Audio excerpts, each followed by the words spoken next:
Once violence gets going, it really can take on a life of its own. People can start committing violence because violence was committed against them or their group, and it kind of spirals. We're not there yet. And I think that gives me a lot of hope. If we really concertedly agreed that we didn't want our country to descend into that kind of a situation, we have the ability to change it right now. Welcome to How To. I'm Amanda Ripley. It's been 2 years since the January 6th riot at the U.S. Capitol here in D.C., and a lot has happened. Over 900 people have been criminally charged, and about half have pleaded guilty to one or more charges so far. But we know that the threat of political violence remains dangerously high. The number of recorded threats against members of Congress has jumped more than tenfold compared to 2016, coming in at the rate of about 26 per day. This fall, a man was arrested for assaulting Nancy Pelosi's husband with a hammer in their home. And in June, another man was arrested outside Supreme Court Justice Brett Kavanaugh's house with a pistol, a knife, and zip ties. It's tempting to dismiss these incidents as isolated, awful acts, but they reflect a broader trend. The American public's support for political violence is now nearing levels seen in Northern Ireland at the height of the Troubles there. Well, here at How To, we are not content to just marinate in fear and blame. We always want to know what to do next to start to climb out of the hole we are in. So we did what we always do. We called up the smartest experts we could find and asked them how we got here and how we can prevent more tragedies like January 6th. Where were you on January 6th? So I was sitting in my office in New Mexico, and I got a call from a 4-star military general who I'd been working with, and he said, "Are you looking at the television?" Meet Dr. Rachel Kleinfeld. She's a senior fellow at the Carnegie Endowment for International Peace and an expert on democracy and security, which is why she found herself talking with that 4-star general. I got on the phone with a lot of people I'd been working with in law enforcement and different things to try to help figure out if there could be a better response in real time. And as you know, the military was being held back and the commander-in-chief was actively absent. I can't say I was surprised. I was actually actively working to avoid some of this, but I was pretty dismayed. You know, it feels like a real desecration to see that happening in a building that's part of our kind of civic religion in this country. Dismayed, but not surprised. That's because Rachel has been one of the people warning us all about the potential for serious political violence here for years.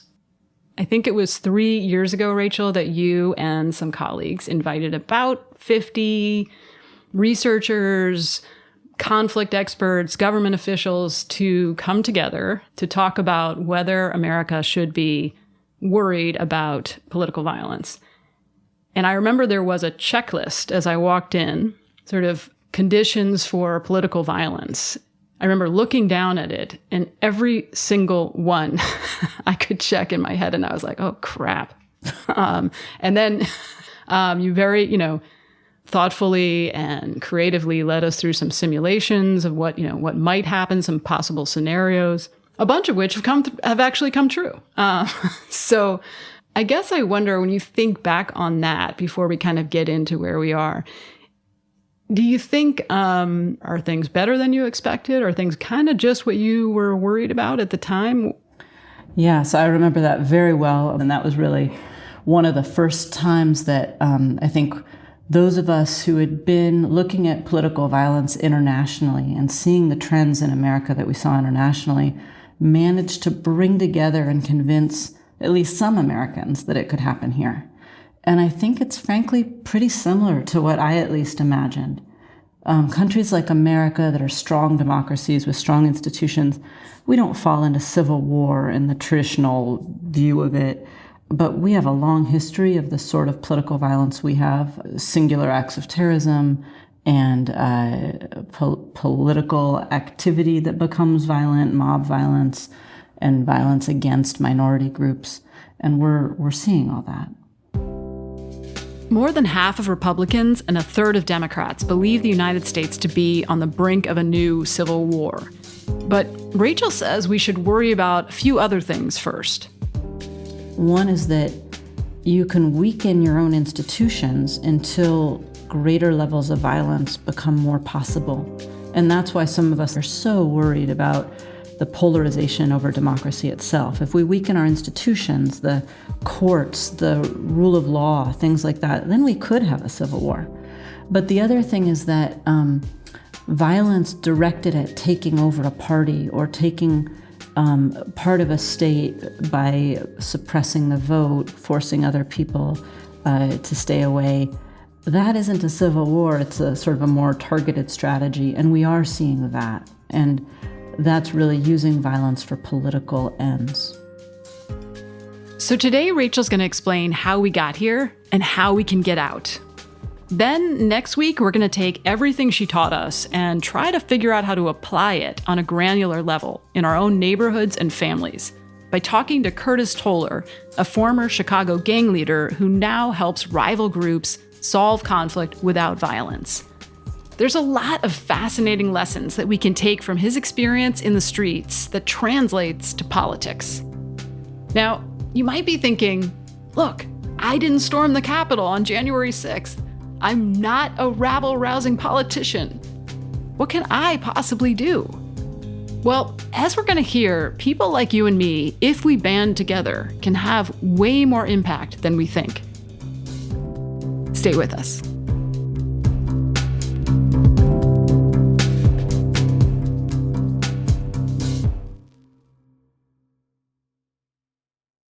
It's time to reboot your credit card with Apple Card.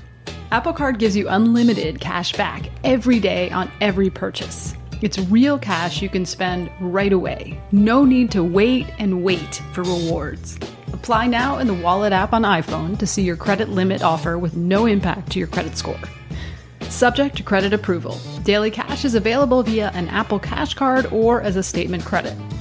See Apple Card customer agreement for terms and conditions. Apple Cash Card is issued by Green Dot Bank, member FDIC. Accepting an Apple Card after your application is approved will result in a hard inquiry which may impact your credit score. It's time to reboot your credit card with Apple Card. Apple Card gives you unlimited cash back every day on every purchase. It's real cash you can spend right away. No need to wait for rewards. Apply now in the Wallet app on iPhone to see your credit limit offer with no impact to your credit score. Subject to credit approval. Daily cash is available via an Apple Cash Card or as a statement credit. See Apple Card customer agreement for terms and conditions. Apple Cash Card is issued by Green Dot Bank, member FDIC. Accepting an Apple Card after your application is approved will result in a hard inquiry which may impact your credit score. While we were putting this show together, the January 6th Select Committee referred 4 criminal charges to the Justice Department against former President Donald Trump. For the last year, we've watched as more and more information has come to light about what transpired that day. But one of the most fascinating storylines is watching how people can react so differently to the process.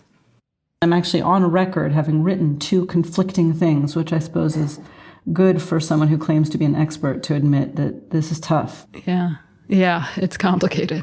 We know in other countries that when you start prosecuting leaders of a country, it can lead to a downward spiral where each side thinks they can then prosecute the other side for political purposes, especially when the leader is still quite popular. So we just saw violence in Brazil after Bolsonaro stepped down because he lost an election from some of his supporters. We're seeing violence in Peru after the leader of Peru tried to have a coup, was forced out, and now his supporters are getting violent. So we know that prosecuting popular ex-leaders, even if they deserve it, is a real risky thing to do because it can start a downward spiral. On the other hand, if someone really deserves it, if they've done something, that's not tax evasion, that's not minor, but that is pretty major, like treason or a coup, and you don't prosecute them, then the rule of law itself slips. Then you don't have a system in which everyone is equal before the law. And that's actually the exact opposite of what you want in a democracy. This is such a great example of the diabolical nature of intractable conflict, right? Like, if you don't hold people accountable, then you undermine institutions and open the door to all kinds of mayhem. And then if you do hold people accountable, you risk further violence because it can feel unjust to the followers of that person if they're still very popular. So you kind of have to just do both with great care, it sounds like. Is that right?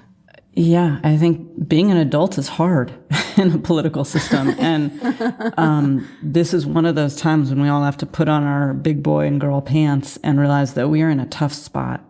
And we have to get through it with as much accountability to our system, but also as much empathy to some of the human beings within the system as we possibly can, because war is incredibly ugly, painful, and violent. And so we're going to have to come out the other side of this political moment together. And we need to be spending a lot more time empathizing with the other side and figuring out how we're going to do that. It's always helpful for me to think about a marriage, right? Like if you can get divorced, but let's say you have kids together, you have to hold the other person accountable, right?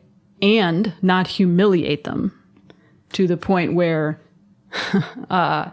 you actually burn down the whole house, right? And the whole family suffers.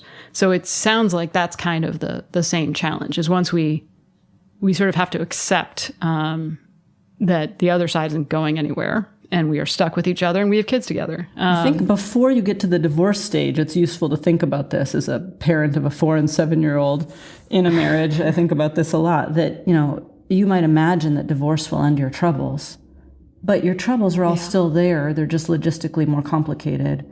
And now you have to do it with someone who really dislikes you even more. And it's that better, sounds like an election. Yeah. And better if you can stop before the divorce and come up with how you can save the marriage. And there was one of the political candidates running this cycle said, if my wife and I agree on 7 out of 10 things, we pop a bottle of champagne.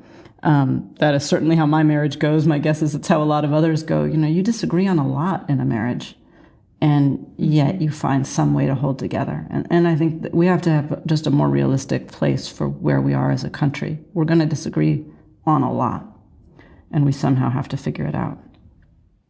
And all of this thinking about children and divorces and marriages and the country makes me wonder about something that I don't think I've ever asked you about. What is it about this subject of political conflict that drew you in to begin with? I mean, there are a lot of things that you could be spending your time on.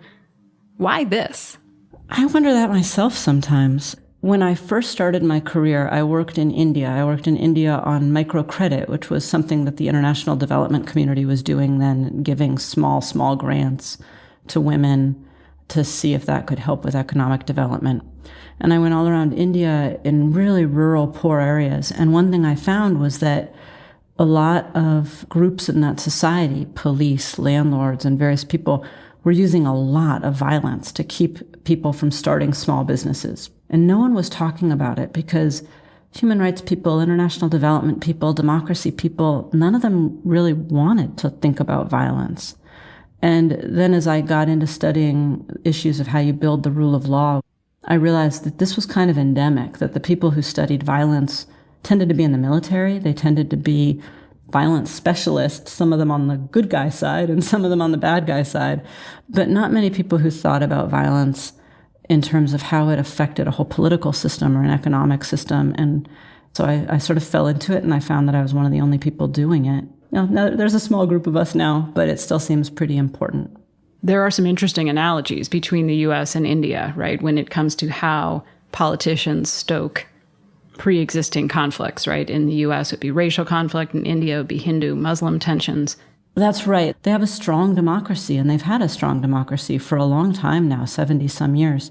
But they just got downgraded by Freedom House, where I sit on the board, to partially free. And that's because the leader, who was elected popularly and is very popular because of his business stances, because he's stoked a lot of polarization, he has managed to ride that populism and polarization into a place in power where he's curbing the press. He's cutting off newspapers in whole sections of the country, cutting off the internet over and over and over again, making it really hard for groups to organize against him. And even though he's left elections alone, elections are still free and fair in India, the whole system is such that you can't really speak out against the government without fearing jail or regulatory action against you or tax action against you. And so Freedom House now considers them not a full democracy. And I think it's a good warning sign to America of how you can lose your democracy even if elections actually proceed pretty well. That must be kind of heartbreaking, I'd imagine, to watch. It is. There's a billion plus people in India, and they deserve better. Bad leaders have bad effects on countries. It's hard to overestimate how much trouble that they can cause to even a really strong and well-functioning country. It's really hard, I think, when you're in your own country to see clearly what's happening, right? Because it's so close to you. You're absolutely right. It's happening everywhere. So yes, it's helpful sometimes to look at other countries. Yeah, a little bit of distance is helpful. And I also find it really helpful to talk to you because, although you, spent time in Washington, have been educated at very elite institutions, you also spent a lot of time in New Mexico. And if I have this right, grew up in a log house in Alaska. That's right. I was really lucky to grow up in a pretty rural part of America. I love Alaska, and my family's still there. And now I live in New Mexico, and I really, really love more rural, empty parts of America. In fact, I think my Twitter handle or some public place, maybe my bio, says that I'm a lover of bleak landscapes, and that's pretty true. I like bleak, empty places. Do you think that experience and that your connection to these places changes how you look at our political conflict in any way? I've had the experience of living with a lot of different types of people. My parents are conservative Republicans. Now they probably consider themselves libertarian. And so we've had a lot of political arguments, but they're still my parents. Alaska is a place where a lot of policies that make sense in other parts of the world don't make sense. You see a lot of why people live differently, why their policy views are differently, why a rural area would react differently to COVID policies than a city. So I guess it maybe gives you a little bit more empathy for different sides. Yeah, I think so. Yeah. And that's the thing that's so rare and precious, right? In a highly polarized country, segregated country, you really lose that ability to empathize across differences. And I guess I wonder, so we've talked geographically about patterns and differences within the U.S. and between different countries. I want to talk for a second historically. A lot of people talk about the level of political violence today, and we're trying to get a sense of how worried we should be. And you've written about how violence today differs in interesting and important ways from the 1960s. Can you talk a little bit about that? In the 60s and 70s, you had quite a bit of violence, more than now, actually. It was a high point of political violence in modern times in America. But these groups were fringe groups. Nobody considered them part of the mainstream. And in the 80s and 90s, as violence moved from the left to the right, there might be some winks and nods, but violence was a line that no one crossed. And what we've started seeing now is that violent groups are being allowed more and more into the mainstream. So you have actual politicians running who have deep ties to some of these groups. Some of them are members of Oath Keepers or other violent militia groups. You get numbers in the 30% of Republicans who think that political violence is okay. And you get numbers not too far off that for Democrats, by the way, even though the violence is disproportionately on the right. And that mainstreaming of violence as a political act shows up in the people who acted on January 6th or who you see threatening school board members and other local officials, mayors and so on, who are getting vastly more threats than before. And that's that violence used to be in the 60s and 70s, not just fringe, but it's also all over the world committed by a particular demographic. It's usually young men, unmarried, childless, without jobs, who often have criminal histories. And those are still the people who commit spontaneous hate crimes in this country. But the people who acted on January 6th or who are active in school board hate groups and violence and so on, they tend to be middle-aged. They're married. They have kids. They have jobs, often white-collar jobs. They've often been to college. So this is a very different demographic. It's really a mainstream set of people who have seen violence as part of an expression of political activity. It seems like obvious to me why this is a problem, but it's not obvious to everyone, right? People will say, it's free speech, or these people are just joking, or when you see a political ad with someone with a high-powered weapon, you're being too sensitive if you think that is scary or inappropriate. Is there a way to explain this to people? Like, why does the normalization of violence, or even language about violence or symbols of violence, why does that matter? I think it is hard to explain to people because America has a history of thinking of political violence as part of our founding story. We had an independence movement and broke from a tyrannical regime in our minds. And we did that through citizen violence that was part of our citizenship to take up arms. So now a lot of gun rights people consider holding arms to be an act of citizenship, therefore a positive thing. What I'd love to be able to explain is that, first of all, a lot of people who hold those views would never themselves commit violence. They might think that they're upholding citizenship and our founding story.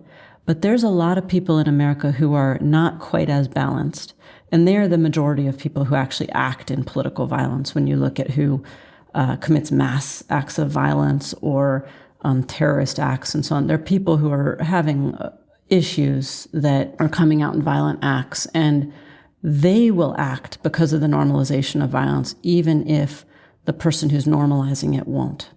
And we've hit that point in the country. We've seen it against both Republicans and Democrats. And I think this is the other thing to understand, that Republicans are overwhelmingly committing political violence now on the right. But they're also committing a lot of it against other Republicans, not just against Democrats. They're committing a lot of violence against and threats against the people who sought to impeach Trump, against Republicans like the election supervisor in Maricopa County, or the Philadelphia supervisor whose kid had to get security because there were so many threats against him. So it's not normal to normalize because other people will act on it, and those people who are acting on it are threatening Democrats and Republicans. And one thing that democracy requires is to be able to settle our differences without violence. Once you bring violence in, you've kind of lost the argument. And once you allow violence, you can't settle arguments. In a country as diverse as ours, with as many different views as ours, you just can't allow violence because it won't stop. Yeah, I mean, one of the things that is a special challenge of the United States, right, as you say, is that the government does not have a monopoly on the use of force. And I remember that being one of the conditions on your checklist when we met to talk about where political violence happens. And the government's never had a monopoly on the use of force in the United States, and it's seen as a right to bear arms. So that makes things extra complicated. And then on top of that, you have people who, politicians especially, but also pundits and other people who are influential, who use violent language, who dehumanize the opponents, who create a sense of extreme threat to you, your family, your way of life, your values. And then you have a small number of people, and it doesn't take that many, who are troubled for other reasons, who see this as a way to do something to make this fear and anger and sense of grievance stop, to make that pain stop. It's a difficult thing to explain, that the way that language and action interact. There are people who gin up an atmosphere in which other people act. And if you don't recognize that the creation of the atmosphere is part of what's enabling it, you might think that you are not guilty. We really need to find a way to convince the people who are creating this atmosphere that they are really the ones holding the gun and someone else is pulling the trigger. So how do we get those people, the ones holding the gun, so to speak, to realize that things have gone too far? After the break, we're going to get specific about what can be done right now by all kinds of Americans to lower the threat level. Don't go anywhere.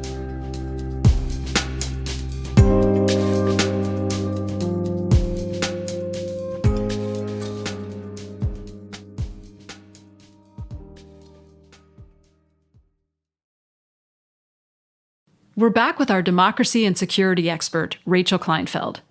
We wanted to know what people can do to reduce the odds of more political violence. But what you should do really depends on who you are and who you know. So we figured we should break it down into groups. First up, journalists.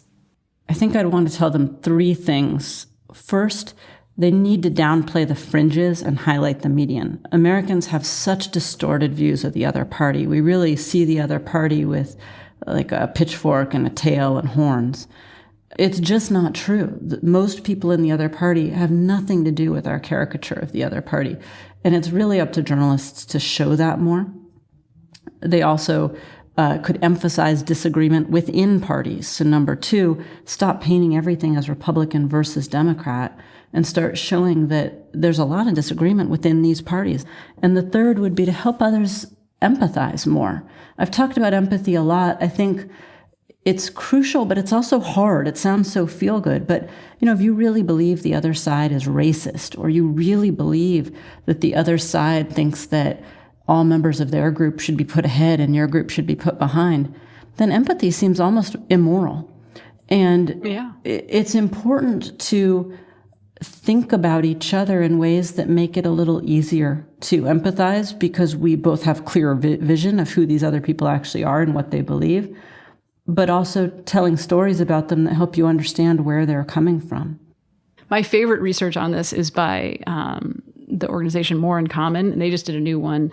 They do this every so often, where they basically quiz a bunch of Americans, like large sample of Americans, about what Republicans think Democrats think and what Democrats think Republicans think. And they've done it before, and it was like the more partisan people who consumed a lot of news were the ones who got everything totally wrong about the other side. But now it seems like that's sort of spread. So now, less partisan, more typical Americans also are getting everything wrong about each other. And this specific focus here was about what should be taught about America's history in classrooms. So Republicans believe that most Democrats reject the United States founding documents and want kids to feel ashamed and guilty of our history, which is false. And Democrats believe that most Republicans want kids to learn a sort of airbrushed version of history that glosses over slavery and racism, which is false. So it's, the further down we get in this path, the more mistakes we make about each other. So that seems like good advice for journalists, to be constantly looking for those stories to help us know each other with more accuracy, right? So that's what journalists can do. What would you like to see politicians do? Politicians from both sides should call out their own party more. There might be more opportunities to do it on the right now, but really the idea holds that people are much more likely to listen to leaders from their own group. And so if a Democrat denounces Republican violence, nobody cares. In fact, it can even backfire. But it takes Republicans to criticize Republicans, and it takes Democrats to criticize Democrats. So Republicans are going to have a lot more opportunity to criticize the use of gun imagery and shooting imagery in campaign ads, to criticize violent, dehumanizing rhetoric. But there's some dehumanizing on the left, and there's also property crime on the left that the left really hasn't grappled with. The BLM protests were vastly nonviolent, but some percentage of them, a small percentage, but nevertheless, were actually the most costly insurance event in modern history because there was so much property crime. Democrats still don't talk about it. So both sides could call out their own party. Yeah, it's, again, here's this diabolical nature of high conflict, right? It feels dangerous to acknowledge any property crime, or even when it's true, right? It feels dangerous for each side. They feel like they can't give an inch or the other side will take a mile. I worked for a while for a Palestinian domestic violence nonprofit that helped Palestinians and Arab Israelis within Israel. And they got so much criticism for helping these domestic violence victims, because it was like airing dirty laundry. You shouldn't admit that this is happening. But somebody had to help those women. Every community has domestic violence. And that kind of polarization makes it really hard to solve our own problems. And it's up to each side to solve their own in a certain way. Which does lead me to ask, I asked you about what journalists could do, what politicians could do. Can you say something about what listeners who are not politicians and not journalists could do, whether it's on social media or with their families? Is there anything they can do, or is that kind of just naive? No, I think regular people, the country is composed of regular people. And one thing we can do that's real simple is avoid violent jokes. It might sound kind of funny and not important, but in fact, jokes are one of those things that go beyond our rational brain and allow us to say things or do things that we would never really say or do. You'd never really say or do, I want to kill this political figure, but you might pass on a funny joke that makes that point. And it's actually really dangerous. It normalizes it in a way that that you wouldn't otherwise expect. So that's one thing regular people can do. I think another thing we can do is try to join a group or get interested in an activity that has nothing to do with our politics and that might cross political lines, whether that's a community garden or a Rotary Club or a business group or what have you. Find some way to meet with people who might not share your politics and not talk about politics. Talk about other things. We need to re-normalize human interaction in this country in a way that we're not used to doing, but used to be very normal. People used to be in unions with people who didn't share their political beliefs and bowling clubs and all sorts of things. We don't do that anymore. So we could. I learned a lot about conflict from interviewing Rachel for my last book. And I was struck by how much of what she said overlapped with what I learned from Curtis Toler, the former gang leader who now interrupts violence in Chicago. A lot of violence has to do with personality. It has to do with your level of aggression. So people recreate ways of acting within the family, within the community, within the national sphere. And they do look fairly similar. So I think there's a lot to be said about gang violence and political violence. But the other reason that they have a lot in common is because of this identity factor.